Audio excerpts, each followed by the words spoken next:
Assalamualaikum warahmatullahi wabarakatuh. Tabi pun pemirsa, kembali lagi bersama saya Desta Putri di edisi Baca Koran.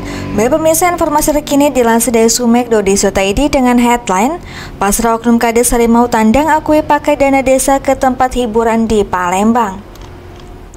Dari Palembang melaporkan, oknum mantan Kades Harimau Tandang Kabupaten Ogan Ilir bernama Samsul pasrah serta mengakui pakai uang dana desa program pemerintah tahun 2022 untuk foya-foya di salah satu tempat hiburan di kota Palembang. Pengakuan itu ia lontarkan langsung di hadapan Majelis Hakim Tipikor Pengadilan Negeri Palembang pada sidang yang digelar Selasa 11 Desember 2024 kemarin.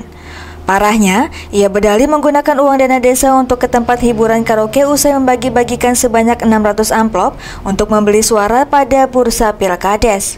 Selama 3 hari berturut-turut, saya bagikan amplop kepada warga isinya Rp500.000, dibagikan sebanyak 600 amplop, ungkap Samsul yang menjadi terdakwa korupsi dana desa dalam perkara ini. Dikatakan Samsul, uang itu ia ambil dari pencairan dana desa tahap kedua di penghujung masa jabatannya sebagai Kades. Jumlah uang yang dipakai lebih kurang 380 jutaan rupiah. Ia yang terobsesi untuk maju menjadi Kades 2 periode ini sengaja mengambil uang dana desa untuk keperluan kampanye Pilkades dan berharap terpilih kembali agar bisa mengembalikan uang dana desa.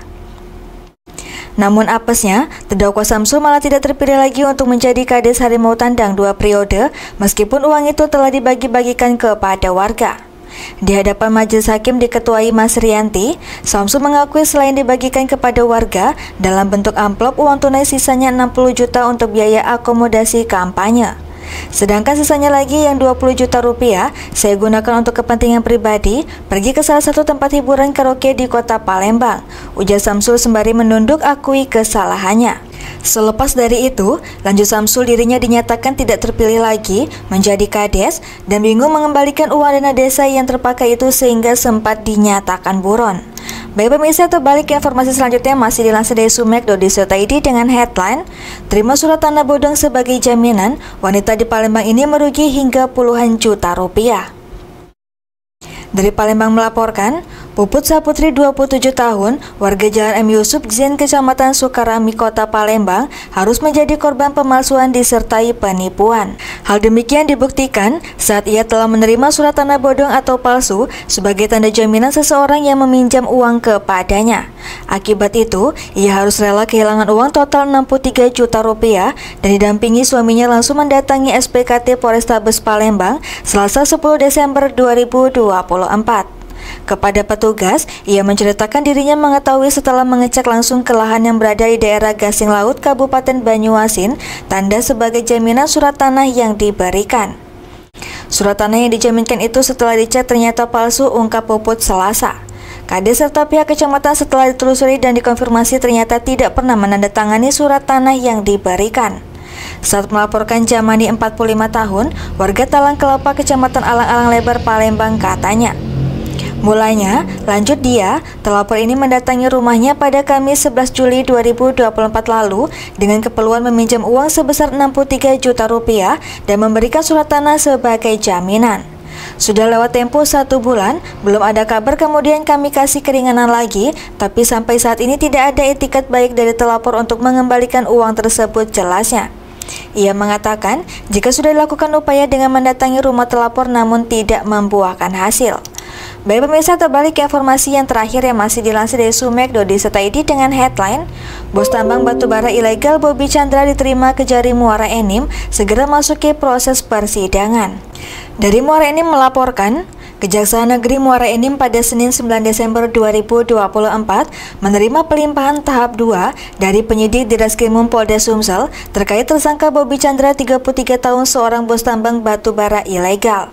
Proses pelimpahan berlangsung di kantor Kejari Muara Enim pada pukul 18.15 waktu Indonesia bagian Barat dan turut disaksikan oleh sejumlah pejabat penting di Kejari Muara Enim dan Kejati Sumsel.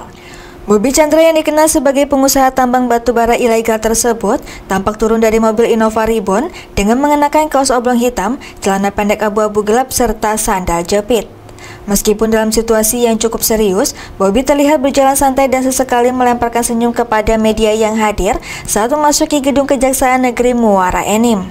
Hadir dalam pelimpahan tahap 2 tersebut, Jaksa Peneliti Kejati Sumsel Rini Purwati S.H. dan Yeti Febriandini S.H., Kasipidum Kejari Muara Enim Ade Rahmat Hidayat S.H.M.H., serta Jaksa Penuntut Umum Kejari Muara Enim Rizka Fitriani S.H. Kejaksaan juga turut diwakili oleh Kasubsi 1 Seksi Intelijen M. Ridwan S.H. yang menyampaikan siaran pers terkait perkembangan kasus ini.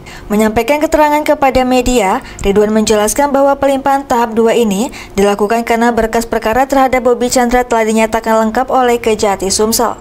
Hal ini sesuai dengan ketentuan pasal 8 ayat 3 huruf B, pasal 138 ayat 1 dan pasal 139 KUHP. Keputusan ini didasari oleh surat P21 yang diterbitkan oleh Kepala Kejaksaan Tinggi Sumatera Selatan. Berdasarkan surat P21 dari Kepala Kejaksaan Tinggi Sumatera Selatan, kami melaksanakan pelimpahan tahap 2 ini karena berkas perkara tersangka Bobi Chandra sudah lengkap dan siap untuk proses lebih lanjut, jelas Ridwan dalam siaran persnya. Ridwan mengungkapkan bahwa Bobi Chandra disangkakan dengan pelanggaran terkait pertambangan ilegal. Baik pemirsa, demikian edisi Bacok kali ini. Sampai jumpa di edisi Bacok selanjutnya. Saya Resta Putri pamit undur diri. Wassalamualaikum warahmatullahi wabarakatuh.